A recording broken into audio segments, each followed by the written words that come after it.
right and left ventricles, chambers inside the ventricles.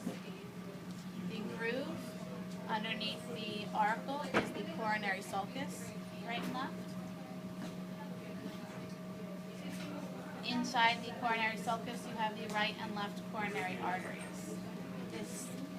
This vessel running down here lies on top of the interventricular septum, which is the wall between the ventricles. The wall between the atria is the interatrial septum.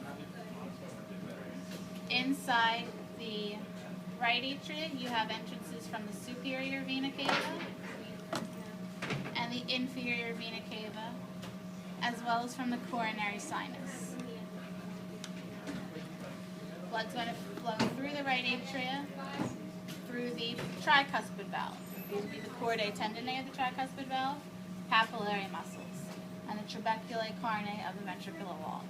Blood goes through the tricuspid valve into the right ventricle, out the pulmonary semilunar valve, into the pulmonary trunk. From the pulmonary trunk, we split into the left and right pulmonary arteries, which go to the lungs, that come back to the heart as the right and left pulmonary veins. Pulmonary veins empty into the left atrium. Blood will then pass through the bicuspid valve or mitral valve into the heart. You also have the chordae tendineae, the papillary muscles, and the trabeculae carneae of the ventricles. Passes out of the left ventricle through the aortic semilunar valve into the ascending aorta, aortic arch, and descending aorta. Coming off of the aorta, you have your first three branches, the brachiocephalic trunk, left common carotid artery, left subclavian artery.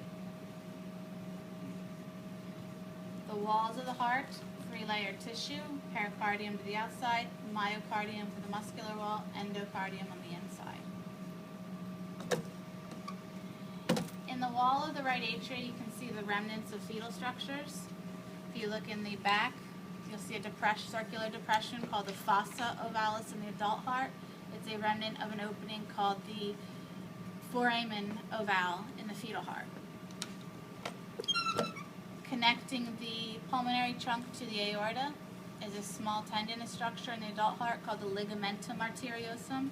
It is a remnant of the open ductus arteriosus in the fetal heart.